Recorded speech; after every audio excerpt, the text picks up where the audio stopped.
Making a musical is a little ambitious for a senior film, especially since none of us have done that before. So like even to SNED, it was kind of new territory. Working with Chris has been so much fun. He is a person who is vibrant and alive with ideas.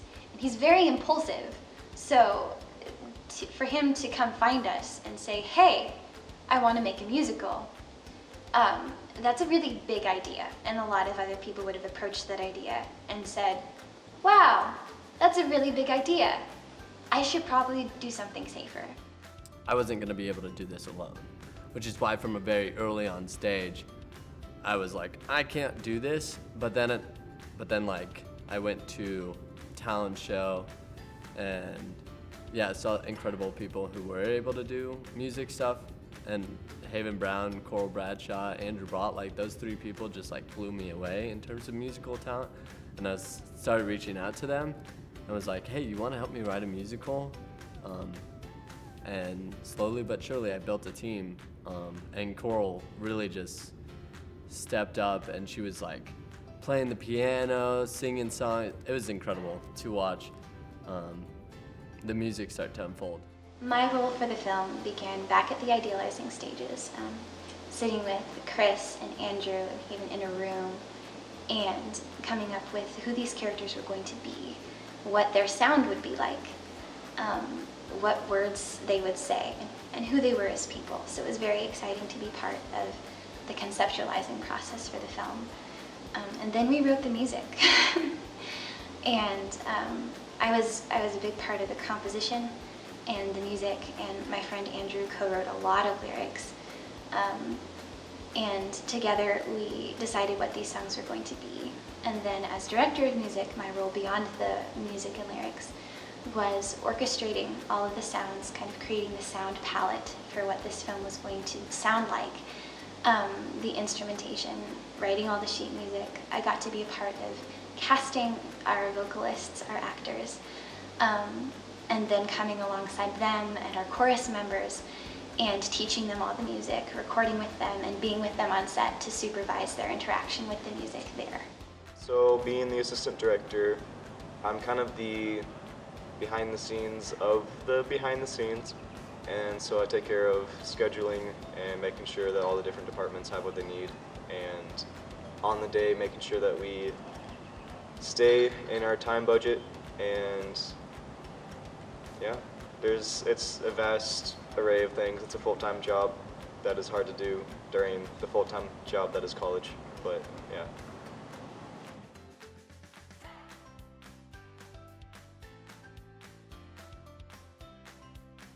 First day on set, oh my gosh, I show up, I had to go to a meeting before I get to set, so I show up a little bit late, and everyone's already there setting things up, and I look around the room, and my crew's running around doing things, and I realize, this is my crew.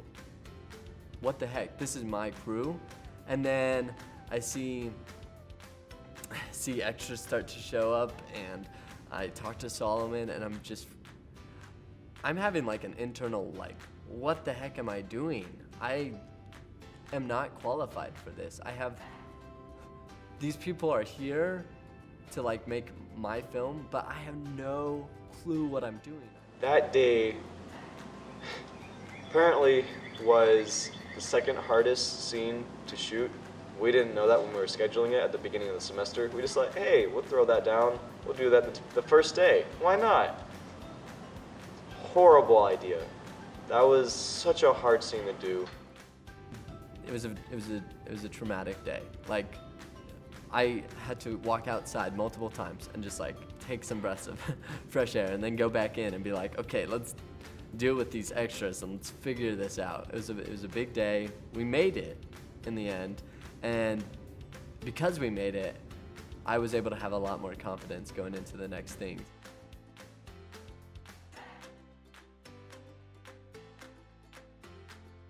Filming was just very stressful, definitely, at moments. Like, there's so many moments I was like pulling my hair out, like, this is not working out for us.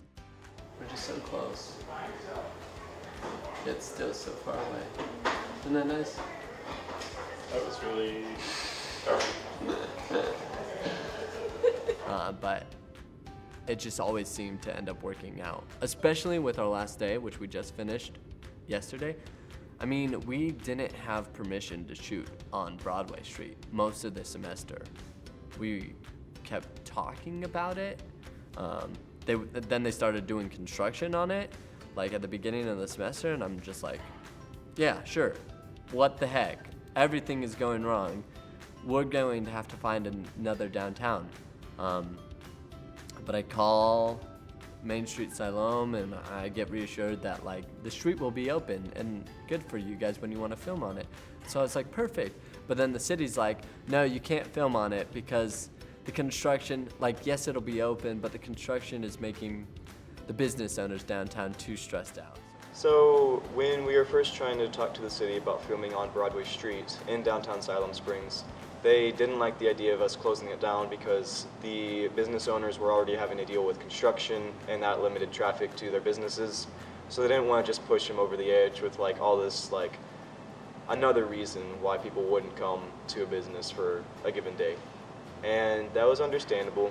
So kind of walked away from that a little bit distraught, very distraught, because it's like the biggest scene in the whole movie looked like we weren't going to be able to get it because we weren't going to be able to film it on the street. So Solomon gets his clipboard, gets like a contract thingy written out and goes down to like all the business owners downtown and gets them to sign saying that it's okay for us to block off the road that Sunday morning. I did walk around downtown. Everyone signed it, which was amazing, except for like one place just because the owner wasn't there. And so in the end, we got 25 signatures of business owners saying that we'd like to support this film by allowing them to film on Broadway Street. And then he brings that to the city, and then they let us use the road. But we had Broadway Street like blocked off, and like we were allowed to do that. And so that was crazy. Like there were a lot of things that I was like, how the heck are we gonna do this? And somehow we did it. So filming, yeah, it was stressful.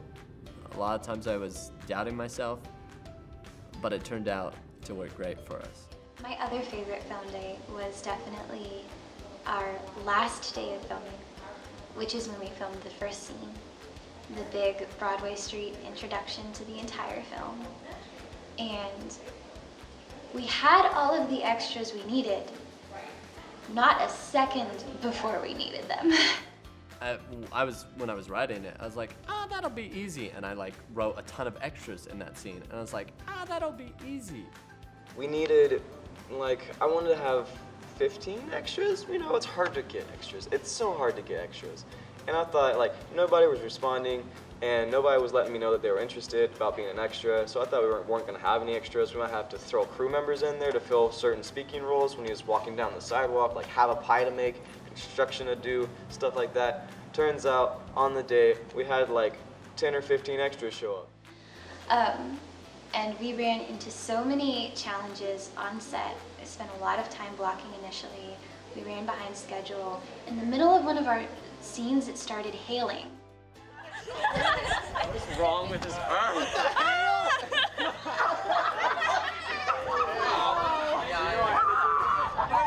I think that was a moment for all of us where we turned our faces to heaven and realized that anything was possible on this day, which meant that we were going to make this film happen.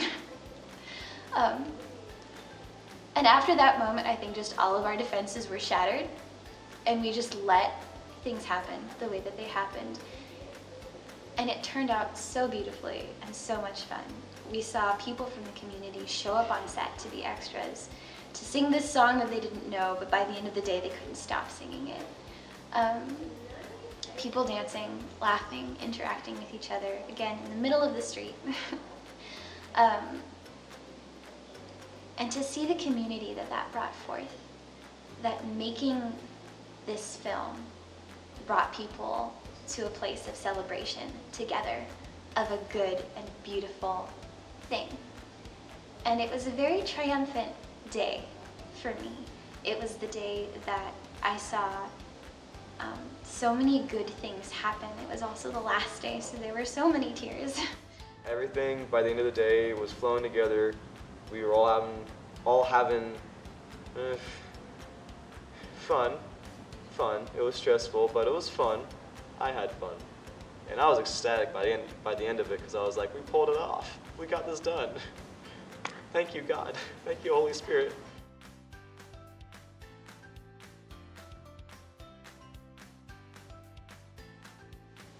My other favorite song is definitely the love song.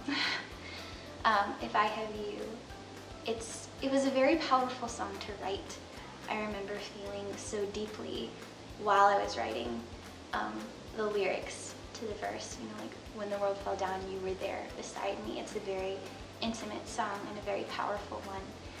And it was very moving to record with Amy and Cesar together interacting in the studio and drawing forth that emotion from them. It's really hard to bring emotion into a tiny little isolation booth.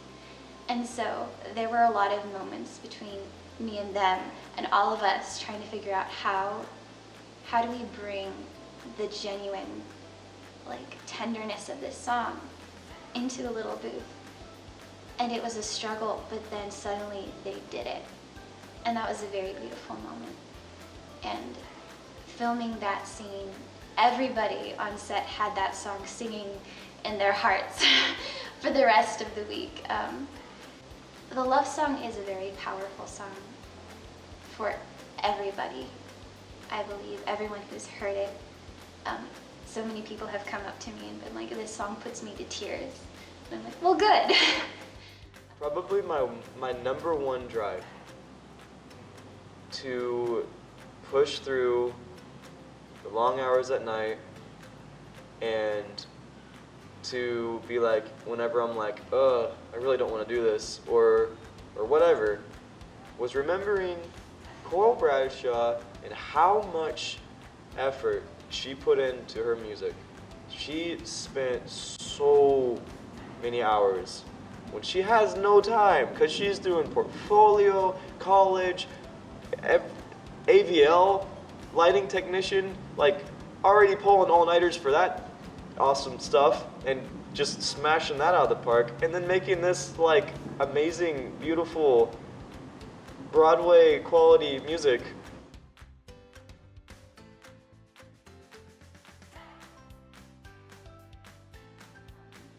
But Chris did one thing that was incredibly wise, and he found people immediately who said yes. And we did it. And I think there were a lot of questioning moments along the way of wow, we're doing this thing. And I think there were a lot of moments of intimidation for a lot of us, but working with Chris, it still always comes down to excitement. Yes, we're doing this thing. There were a lot of things that I was like, how the heck are we gonna do this? And somehow we did it. So filming, it was stressful. A lot of times I was doubting myself, but it turned out to work great for us.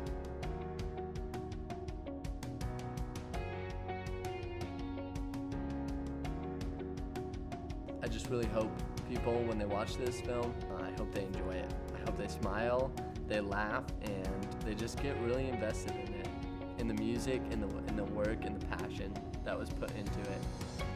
Typically, I feel like we like to make things that make people cry or something like that, and I kind of feel like life is a little too emotional as it is. And there's probably a little too many times in life where we're all torn up and where we're really down on ourselves. And so I definitely think there's value in laughter, and there's value in enjoying your time and smiling. And while my film offers that, my film is hopefully a film that makes people smile, I also think that there is meaning to it. There's a personal struggle about failure and how it's okay to fail. Sometimes in life we aren't perfect, and that's okay, especially if we know and have people that we can be around who love us and we love.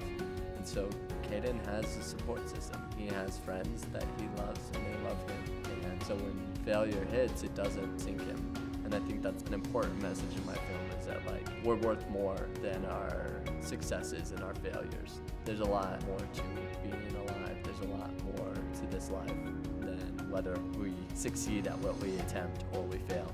And I think it's better to attempt something big and fail and learn from that failure than to never go big.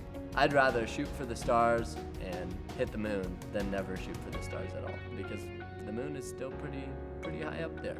So I hope people enjoy this film. I hope people smile, and I hope that it's great, because I just want to look back on my time at JBU and be like, I made a musical, that was great, let's make something better. This is not the end, this is the start, this is the first thing. There will be more.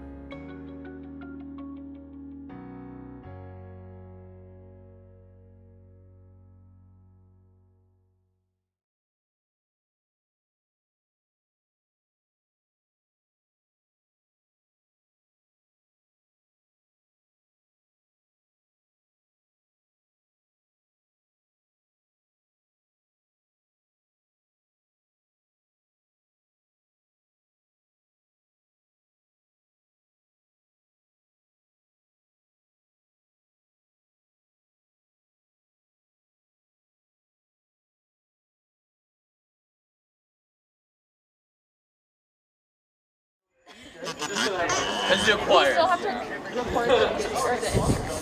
Oh yeah, we do. That's tomorrow. Yeah. Wait, what? We have to record the ending. The chorus has to record. Oh. Like the song.